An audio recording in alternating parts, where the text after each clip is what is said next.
बिस्मिल्लाहिर्रहमानिर्रहीम। लाखों करोड़ों दुरूदो सलाम मोहम्मद मुस्तफ़ा सल्लल्लाहु अलैहि वसल्लम और आले मोहम्मद पर। मैं हूँ उमर दराज गोंदल। गो कि आज छुट्टी का दिन है और अगले हफ्ते से काम शुरू हो जाएगा और कल का दिन बड़ा इंपॉर्टेंट है। कल से ऑनवर्ड जो पूरा हफ्ता है उसमें सियासी महाज के ऊपर तो कुछ एक्टिविटीज़ होंगी ही होंगी और कल दो एडहॉक जजेस भी काजी साहब जो हैं वो सुप्रीम कोर्ट के अंदर ले आएंगे। लेकिन कुछ खबर शारा दस्तूर से है और शारा दस्तूर के ऊपर उनको एक नई पहेली पड़ गई है। लेकिन ये मेरा ख्याल है जस्टिस मंसूर अली शाह साहब को ज़रा तगड़ा होना पड़ेगा और जस्टिस मंसूर अली शाह साहब ने चूंकि अपना अगर वो अभी ना डटे, वो खड़े ना हुए, एक्शन ना लिया तो उनके अगले 3 साल का जो टेन्योर है उसको स्पॉइल कर दिया जाएगा, उसको बर्बाद कर दिया जाएगा। इन्होंने एक जानिब 2 जज वहां पर ले आए, उसके बाद इलेक्शन कमीशन ने सुप्रीम कोर्ट के रजिस्ट्रार के सामने एक दरखास्त दे दी और कहा कि हमें इबाहम मौजूद है। अब उसके बाद एक और मामला होने वाला है और वो मामला ये है कि एक तो इलेक्शन कमीशन से खबर है कल 29 तारीख है और परसों 30 तारीख को इन्होंने कौमी असम्बली का सेशन है और वहां पे तकरीरें करवाई जाएंगी, वहां पे कुछ करारदादें लाई जाएंगी। और इससे हटके अब इलेक्शन कमीशन ने अब से थोड़ी देर पहले एक नया फैसला किया है जो मैं आपके सामने रखना चाहता हूं। उन्होंने चूंकि ये कहा कि ये जो 41 लोग हैं इनका इबहाम है। अच्छा, उसमें वो कहते हैं जनाब देखें ना, इन्होंने फलां का भी जो वो है बयान हल्फी दिया हुआ है, फलां का भी बयान हल्फी है, तो 2 बयान हल्फी हैं, 3 बयान हल्फी है, तो हम क्या करें। इन्होंने अब अपने तौर पे उन अरकान के जो बयान हल्फी हैं उनकी छानबीन के लिए एक 3 रुकनी स्क्रूटनी कमेटी तश्कील दे दी है। यानी इलेक्शन कमीशन जो है एक जानिब ये कहता है कि हमें इबहाम मौजूद है, नंबर 1। नंबर 2 कहता है कि हम खुद इनके कागजाते जो वो नामजदगी के साथ दिए गए बयान हल्फी हैं उसकी स्क्रूटनी करना चाहते हैं। और उसके बाद ये जो कमेटी आज बनाई गई है 3 रुकनी, ये कमेटी इनके बयान हल्फी और फिर इनके जो कागजाते नामजदगी है उनका मवाजना करेगा।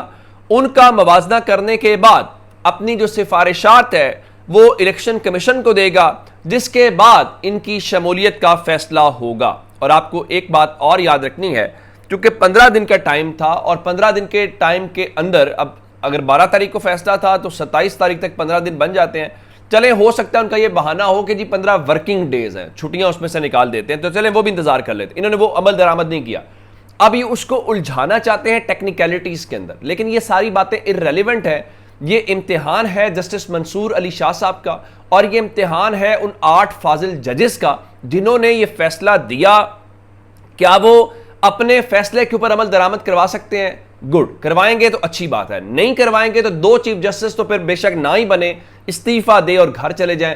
उसमें नंबर 1 जस्टिस मंसूर अली शाह साहब हैं और उसके बाद जस्टिस मुनीब है जिन्होंने चीफ जस्टिस आना है। तो इन दोनों जज साहिबान को मेरा नहीं ख्याल कि अगर आपके दिए हुए फैसले पर आप अमल दरामद अभी नहीं कर पा रहे तो बतौर चीफ जस्टिस आप क्या करेंगे कि आपको ये किया गया। ये जो नई पहेली इन्होंने डाली है, मेरे ख्याल से इसका बेहतरीन हल यही है कि आप अभी से 8 जजेस बेशक तौहीन अदालत की कार्रवाई शुरू करें या इबहाम है इबहाम दूर कर दे। अब इस दौरान असल गेम बड़ी लंबी चौड़ी है।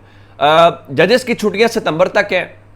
ये सारा कुछ करके जजेस को बेसिकली गुस्सा भी दिलाया जा रहा है और ये तासुर कायम करने की कोशिश की जा रही है कि देखिए नजर सानी की दरखास्त दी तो नजर सानी की दरखास्त जो है वो तो आपने नहीं लगाई। हालांकि आप नजर सानी की दरखास्त पढ़े ना तो उसमें कोई ग्राउंड नहीं लिया गया, कोई ग्राउंड नहीं है। यानी इस बुनियाद के ऊपर हम नजर सानी दायर कर रहे हैं, नहीं, क्योंकि आपने देखें नजर सानी सेम बेंच के सामने लगता है और उन जजेस को कायल करना होता है कि आपके फैसले में ये सुकम मौजूद है, आपका फैसला गलत है इस बुनियाद के ऊपर, आपने वो नहीं बताया। और ये कहा है कि दलील बुनियाद बाद में बताएंगे जब डिटेल जजमेंट आएगी।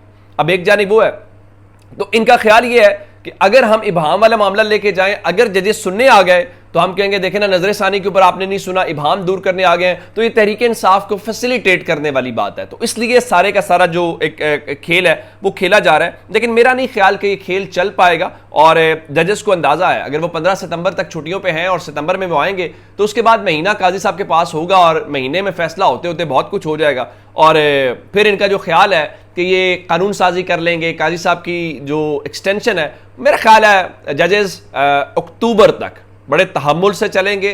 और उसके बाद इनको चूंकि डर ये है कि जनाब हम वो अक्टूबर के बाद तो जो नया चीफ जस्टिस आएगा वो हमें उड़ा देगा, हमारा इलेक्शन कलअदम करार दे देगा, तो मेरा ख्याल है आइंदा आने वाले दोनों चीफ जस्टिस सेम पेज के ऊपर हैं, जस्टिस मुनीब भी और जस्टिस मंसूर अली शाह साहब भी, तो इनकी हुकूमत के लिए इतना आसान नहीं है। नंबर 2, आज रऊफ हसन साहब के मुतालिक मैंने आपको बताया था कि जज मुरीद अब्बास जो है उनकी अदालत के अंदर उनको पेश किया जाना था, उनको पेश कर दिया गया, और उसके साथ सईदा अरूबा जो इनके अकाउंट्स को चलाती हैं पाकिस्तान तहरीक इंसाफ के, उनको भी आज अदालत में पेश कर दिया गया है उन सब के साथ। और ड्यूटी जज मुरीद अब्बास ने इस सिलसिले में उनकी दरख्वास्त की जो है वो समाअत की।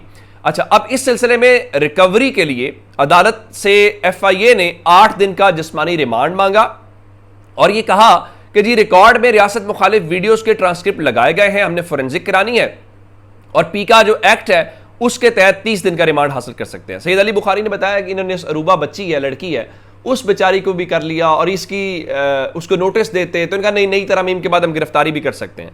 तो FIA के प्रोसिक्यूटर ने कहा जब तक मुल्जिमान की कस्टडी नहीं होगी तो हम इंक्वायरी कैसे करेंगे।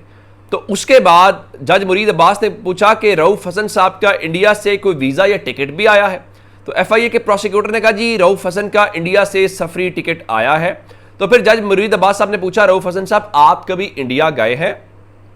तो रऊफ हसन साहब ने कहा जी मैं एक रीजनल थिंक टैंक चलाता हूं।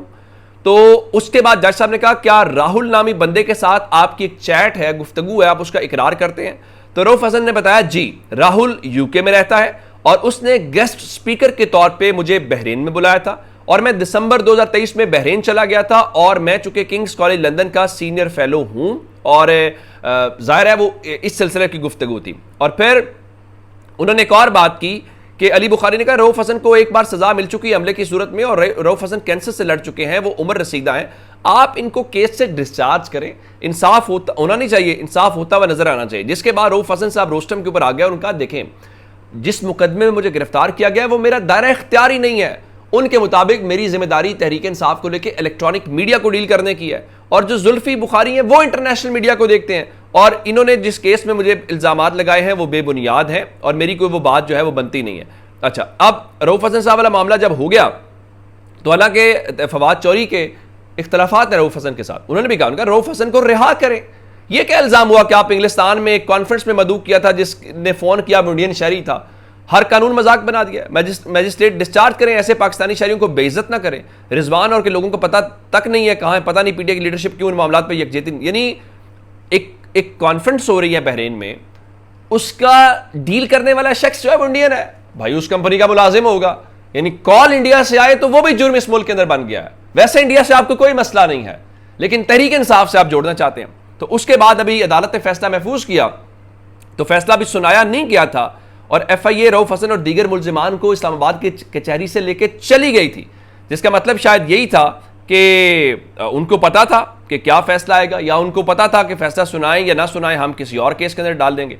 अच्छा, इस दौरान एक चीज हमने और देखी, वो जो अरूबा लड़की है उसके बुजुर्ग वालिद साहब आए, बाकी उनके खानदान के, हालांकि वो बच्ची जॉब करती है, यानी आप यूं समझिए वो PTI की एम्प्लॉय है जो टेक्निकलिटीज को देखती है। तो उसके वालिद साहब उनको मिलने लगे तो उसने अपने वालिद साहब को गले लगा के कहा कि बाबा ये रोने वाला काम नहीं करना। ईमानदारी की बात है, वो एक बड़ी इंस्पायरिंग वीडियो है। पाकिस्तान की खवातीन ने जो किरदार पिछले अरसे में अदा किया है, मैं कहता हूं क्या बात है। लोगों के घरों में मर्दों को उठा लिया गया, घर तोड़े गए, खवातीन ने वो जगह ली और उनसे बेहतर तरीके से परफॉर्म किया। जिस तरह अरूबा अपने बुजुर्ग वालिद के गले लग के उनको हौसला दे रही हैं, यह है पाकिस्तान की खवातीन की असल तस्वीर, यह है हमारी बहन बेटियां असल में, कि वो असल ताकत है, वो असल पावर हैं और वो हमारी पहचान है, वो हमारी जगह के ऊपर खड़ी हैं। और ये सिर्फ अरूबा की कहानी नहीं है, ये पाकिस्तान की हर बहन बेटी, हर माँ जो है वो इतनी ही मजबूत है। तो अब इतलात आई हैं कि जज साहब ने, मुरीद अब्बास साहब ने फैसला सुना दिया और जो सोशल मीडिया एक्टिविस्ट है अरूबा साहिबा, उनके फिजिकल रिमांड की इस्तदा मुस्तरद कर दी गई है, जबकि जो ड्यूटी मैजिस्ट्रेट है उन्होंने रऊफ हसन का मजीद 2 रोज़ा जो जिस्मानी रिमांड है वो दे दिया। दूसरी जानिब हुकूमत और जमात इस्लामी के जो मुज़ाकरात हैं, कुछ देर बाद जो कमिश्नर रावलपिंडी का ऑफिस है वहाँ पे होगा और जमात इस्लामी की जो टीम है धरने से रवाना हो गई है। और इस दौरान एक और बड़ी डेवलपमेंट हुई है। कुछ दिन पहले शफकत महमूद साहब जो हैं उनका वो सियासत से अलग हो रहे हैं, जिसके बाद वो अचानक TV पे अपेयर होना शुरू हो गए, मुख्तलिफ इंटरव्यूज़ दिए और अब वो बताना शुरू हो गया जी देखें जी तहरीक इंसाफ की हुकूमत अमेरिका ने नहीं गिराई थी और हमारी हुकूमत जनरल बाजवा ने ही बनाई थी और हमारी हुकूमत जनरल बाजवा ने ही गिराई थी और जनाब मुनीर जब ISI चीफ थे तो उनको हटाना गलती थी और उस्मान बुज़दार को बनाना एक बड़ा गलत और बैड डिसीजन था। लगता है कि नई लॉन्चिंग हुई है शायद। चले, अपना बहुत सारा ख्याल रखिएगा। खुदा हाफिज़।